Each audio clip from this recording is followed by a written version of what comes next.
My entitled sister-in-law demands I invite her bully son to my son's birthday party, then spirals when I refuse to put my son in harm's way. Hey everyone, I'm a 37-year-old woman and have been married for 9 years. My husband Harry is 40, and I also have a 7-year-old son, Nate. Harry's sister Kim also has a son around the same age as Nate. Her son Dean and my son used to be close, and we used to have playdates almost every other day, until recently. For the past couple of months, Nate has been telling me that Dean is bullying him at school. Both of them go to the same school and used to be in the same class too. But after my son complained about being bullied and made fun of by Dean, I spoke to their principal and had his class changed. Both of them are in 2nd grade, and I tried everything to fix the situation before taking that step. I had spoken to Kim about the bullying, but she laughed it off and said that the boys were just being boys and that they'd get over it. My son's a rough and tumble little boy too, so if he was actually complaining about being constantly bullied by Dean, then I believe that there was something wrong and it wasn't just playing rough. When talking to Kim didn't work, I spoke to his teacher and had them separated. Since then, Kim and I haven't exactly been on good terms, and I avoid her at family gatherings because I don't want to speak to her. Her son is very unruly and rude and has absolutely no idea how to behave in public, and he's just 7, so things must be pretty bad, you guys can imagine. I don't think he's a good influence on my son, so I've stopped them from hanging out together and have told Nate to keep a distance from his cousin. He's okay with it because he was getting bullied, and he didn't get along with his cousin anymore. Kim was either oblivious to all of this, or she just didn't want to acknowledge that there was something wrong with the way her son had been behaving recently. This might also have something to do with Kim's recent breakup, I'm not sure though. She was dumped by her boyfriend of 3 years just 6 months ago, but none of us know the reason why that happened. She's been weird ever since that happened. It seems like she's very detached from everyone now and only cares about herself, not even her son. She'd never married Dean's father, and they had broken up within a year of Dean's birth, but he had continued to co-parent their kid. He lives nearby, so Dean can continue to go to the same school, and he and Kim can easily take turns looking after Dean. As far as I know, they're not exactly on good terms, but they're not on bad terms either. He's not really close to the family, so we don't see the guy unless it's Dean's birthday that's being celebrated or Hera at Kim's house, which is a holiday that she hosts every year. That's the only time we see the guy, and he seems like a nice person who loves his son. At Dean's last birthday, which was 3 months ago, a couple of days. Before Nate and Dean were separated in school, he seemed very upset with Kim over something, but we didn't know what it was. I did guess that it must have been over Dean, since he'd been behaving badly at the party as well, but Kim was acting like there was nothing wrong with the way he'd been acting. I didn't even want to go to that party, and neither did Nate because of Dean's behavior. But my husband insisted, so we did end up going. I didn't want us to fight because of that, and I figured just making an appearance would have been enough. So we did just that and came back home, and this way everyone was happy. A few weeks after that, Nate had his class changed, and after that, Kim and I didn't meet or speak to each other one-on-one. A few days ago, I sent out invitations to a lot of moms from Nate's group because Nate was celebrating his birthday in a couple of days. I did not invite Kim and her son because Nate didn't want Dean to be there, and neither did I. But when Kim found out that I hadn't invited her but a lot of other kids had been invited, she was furious and called me to demand an explanation and to make sure her son got invited. I told her the real reason why her son wasn't invited and didn't mince my words because I thought she'd been letting her son run free and behave in a really awful way. I could understand that she'd just been through a bad breakup, but that was really no excuse to let her son be so undisciplined. Even if she believed it was all right, she could let that behavior remain confined to her own life and household, but I wasn't going to force my son and I to be a part of that. Dean had bullied Nate enough to make him not want to be around him at all, and to me, my son's well-being was more important than maintaining relationships. She was very angry and said a lot of horrible things about me and my son and then hung up. I didn't think much of it because I knew an outburst like this was bound to happen, and didn't make much of a difference to me if she didn't talk to me over this since we weren't really that close anyway. After she refused to raise her son better, I'd completely cut her off in my head. Out of love for my husband, I'd still tried to have a cordial relationship with her and attended her son's birthday. But it had been 3 months since that, and her son's behavior had only gotten worse. So now I didn't see any reason for us to force ourselves or our sons to be friends when they so clearly didn't get along with each other. My husband wasn't happy about this when he found out, but he also didn't say anything about it. Nate's birthday is coming up in 4 days, and after that phone call, Kim didn't try to talk to me about the birthday invitation. Then, 2 days ago, I had to attend a wedding, but it was out of town, so I had to stay overnight. After the wedding, my husband told me that he couldn't attend because he was busy with work, and Nate didn't want to go since he would have to skip 1 day of school, which he didn't want to do, so it was just me attending. It was a 4-hour drive to the location, and the wedding and after-party were all wrapped by 11. I called my husband once I got to the hotel to check up on him and Nate, but to my surprise, my husband told me that Nate wasn't there. I didn't understand what he was talking about because it was really late at night, so I obviously expected my son to be at home. I asked him where he was, and he told me that Nate was with Kim, which shocked me because I'd made it very clear that I didn't want her or her son around Nate at all. Not because of any personal issues, but mostly because Nate didn't want to be around them. Once I got over the shock, I snapped and asked my husband to get him back home right that instant. But he told me that I was overreacting and that they're just kids, so they could sort it out if they just had one sleepover together. Kim had apparently come by to pick my son up from our house to take him home, and my husband had let her because he thought that it was totally fine just because Kim was family. He believed that Nate had to toughen up and learn how to be friends with his cousin instead of running away like a baby. I hung up on my husband because he was talking crazy and decided to call my parents so they could go over to Kim's house and bring Nate back to their own house where he'd stay until I came back the next day. I also called the cops, who got CPS involved, and they went along with my parents to bring Nate back home. I don't know what went down there exactly, but what I did find out from my parents later on was that Nate was very upset and had definitely been crying a lot. He'd even refused to have dinner at Kim's house because of some things that Dean had said about me, which he'd undoubtedly heard from his mother. So she had sent my son to sleep without any dinner. He was glad to be out of there and go home with my parents. I didn't rest until I was sure that he was with my parents, and even then, I was shaking like a leaf because of how overwhelming this experience had been for me. I started my drive back home as soon as my son was safe with my parents, and I told the cops that I wanted to press charges against Kim and my husband. I had to be present in person for that, so I left the hotel at around 11:30 and headed straight to my parents' house. Once I'd seen my son in person and made sure he was okay, I headed over to the police station and pressed charges against both my husband and his sister. They'd been detained for a day but had been released afterwards, and they'd have to stay in the state until the charges against them had been dropped or they were acquitted. I think they'd been let off pretty easily given the seriousness of what they'd done, because essentially Kim had taken my child away from his home without my approval, and it was absolutely not okay. Maybe he wasn't physically hurt, but he was emotionally really distressed and didn't even want to go to school today because he thought he'd have to come across Kim or Dean, and that kid would end up bullying him again. There had been a pattern of roughhousing and playing rough, but this was different, and it needed to end. If a 7-year-old is afraid of another kid to the point of being terrified to even see him, then there's certainly something very strange about that. I didn't let my son go to school, and I've decided to file for a divorce and for custody of Nate because I don't think my husband is capable of handling a child if he's willing to put family over his own kid's mental and emotional health. He didn't even apologize to me, but as soon as he got his phone back, he texted me to tell me that what I'd done was really disgusting and that he didn't want to see me because I was not fit to be a mother. He said I'd raise a sensitive girl instead of a son, and he wasn't on board with it.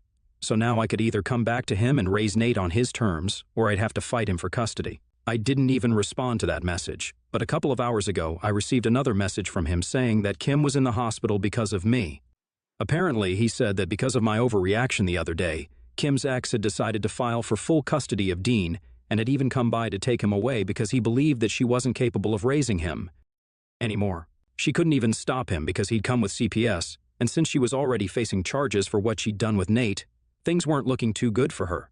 So Dean was removed from her custody. She tried to deal with the situation by having a temper tantrum once they'd left, and ended up smashing a lot of things in her house in a fit of rage. One of those things had been her glass coffee table, and when she'd smashed it, it had shattered, and glass shards were all over the floor, which is how she'd injured herself. Now, my husband was blaming me for all of this because my actions had triggered this behavior. And even though I'd known that she was going through a breakup, I'd still called the cops on them for something petty, despite knowing that Kim was unstable right now. He's even called me a homewrecker because I've not only ruined my own marriage, he's also holding me responsible for breaking Kim's family apart. Which doesn't make sense because she and her ex were never even married or anything. I don't understand what to think right now. ATA for reporting my husband and his sister to CPS after he let her take our son to her house to bond with her son, who bullies and scares my son. Update 1. Hey you guys, thank you so much for the overwhelming response I got here. It was nice to have people on my side because everyone else, apart from my parents, is certainly not on my side right now. Everyone's upset that Kim injured herself, and she even ended up in a rehabilitation center because she had a complete mental breakdown. I don't understand why his family, and even some of our friends, are blaming me for all of this, because if anything, the violent episode that she had just proves that she's not fit to raise a child, at least not right now. This could have just as easily happened while her son was inside the house with her, and then he would have been in danger as well. So, I probably did everyone a favor. But mostly, people have accused me of overreacting and being too sensitive. I mean, how was I too sensitive? The woman had literally taken my kid away from home, and my husband had let her. He then even tried to act like it was okay, even though he knew how much Nate didn't like to be in the company of his cousin. I only called the cops because my husband refused to care for his son, and obviously someone had to. The kid's not even 10 yet. There's also the fact that Kim didn't find it necessary to discipline her own child at any point. But because Nate was under stress and was very upset, she thought it would be appropriate to send him to bed without dinner, just because he was sad and wanted to go home. And nobody seems to think that there's anything wrong with what she did, just because she had a mental breakdown and ended up in the psych ward. It just seems really unfair to me that everyone's blaming me for what she did, even though I had no part to play in it. If she was under so much distress, then she really should have sought professional help earlier. But she didn't, and I don't understand how that's my fault. I didn't intend to create such a chain reaction of bad things to happen to Kim. I was just trying to protect my son. I don't understand why that's so hard for certain people to accept. I've already been feeling really upset about the divorce that's going to take place, and this is certainly not helping my situation. I feel like I just had to vent and let all these feelings out somewhere, so I'm treating Reddit as my journal right now. I need a lot of mental strength to get through this because what happened with Kim was bad, and I do feel sorry for her. But I don't think lashing out at me is the right move, like most of my friends and my husband's relatives seem to think it is. My only solace is that at least Nate is happy, and he's even resumed going back to school now. He's happy now that Dean's father has taken Dean away so they can start afresh. They've moved a few blocks away, and Dean's going to another school now, from what I heard from a couple of the mothers who keep in touch with the faculty. It's not ethical to gossip about the parents, but this is the first time that the gossip has been any help to me, so I'm thankful. Nate's back to school again, and as for the divorce and custody, I've already filed for divorce and for custody. My husband's yet to be served, but I'm sure that when he is, he's not going to let this go without a fight. I've already told my lawyer to take a look at our finances because 9 years is a long time, and I don't want him to screw me over, which he might. Try to do now that he and his family suddenly hate me. I can't say this is coming as a surprise. I'd always known that he was fiercely loyal and protective of his family, but I really had never imagined that he would pick them even over us. I don't understand how he can just treat me like this after almost a decade of being together. I'm kicking myself for not letting him go the second he showed the first signs of wanting Nate and Dean to still be friends. Even after our son was being bullied. I should never have attended that damn birthday party with my son and shouldn't have dropped that fight so easily. Then maybe we could have at least ended our marriage without so much drama. But unfortunately, I thought about giving him a second chance and well, look where that landed me. Update 2. Hey guys. So today my husband responded to the divorce petition, and he isn't contesting it, which is a relief because I don't think I would have been able to handle the stress of that mentally. But he's not ready to give up custody of Nate yet, so that's going to be a problem. My lawyer and I did see this coming, and we prepared for it, so we're hoping it works out well for us. And I think it will, because after what my husband did, I don't think any judge would want Nate to remain in his custody. He also hasn't visited Nate or me ever since I left, and I've been living with my parents for a while now. He hasn't even contacted me to check up on how Nate has been doing, which is kind of surprising since he wants custody of his son, but he can't be bothered to ask how the same kid is doing. It's funny, but since it works in my favor, I'm cool with it. Nate has been asking about his father, and it's going to be tough breaking the news to him, but I'll have to do it at some point. I wasn't strong enough to do it so far, but now that I'm going through with the divorce, it feels a lot more real, and I know I'll have to let the poor guy know that his dad probably won't be around the way he used to be. I know my son's going to be just fine with me, but it still feels awful because he's still just really young and small. It breaks my heart, and I'm hoping that the love from his grandparents, and me of course, can help him feel better. But nothing ever fills the void of a father figure. I know that, and I'm really upset that I'm going to have to put my son through that. My parents have been supportive and have been taking care of Nate, and I guess it helps because they're both retired now and don't have much to do around the house. This keeps all of them occupied, and I can focus on the mediation process and my work without constantly worrying about whether Nate's emotional needs are being met or not. I mean, I do play with him and talk to him every night for about an hour before I tuck him into bed, but I constantly keep feeling guilty. Like that's not enough for him. Even though he's been really brave and hasn't complained about it even once.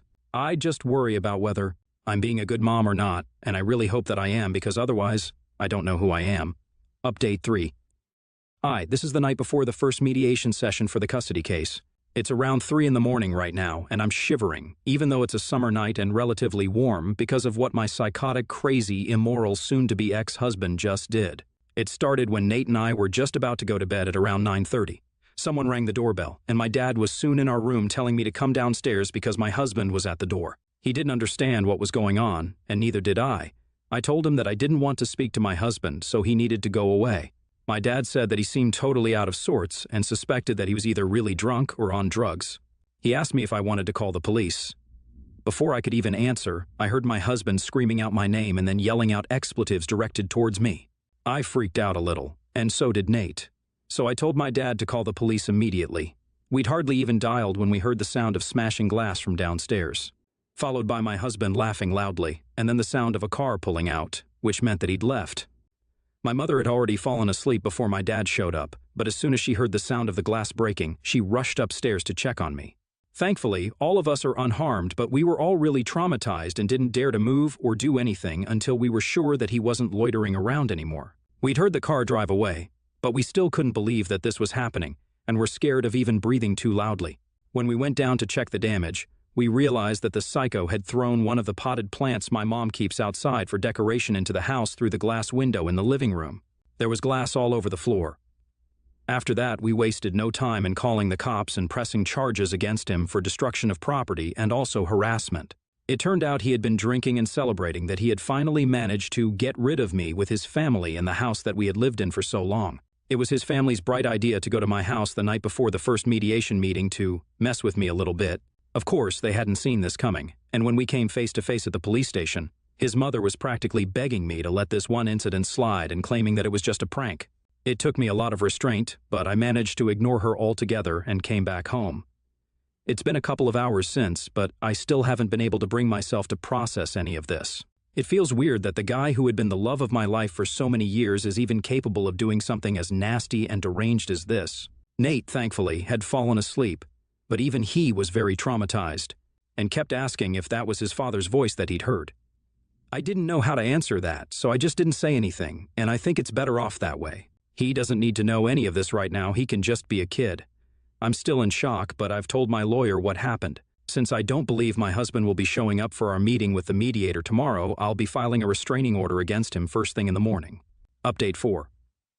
Hi guys. I have great news for everyone here who has bothered to stay with me, commented on my posts and updates, and even reached out to me. My husband and I are divorced now. It took a while, but the court expedited our divorce process since this was a bit of an emergency for me. I also have full custody of my son now, and I don't think I'll ever have to see him or any of his family again, which is something I'm so grateful for.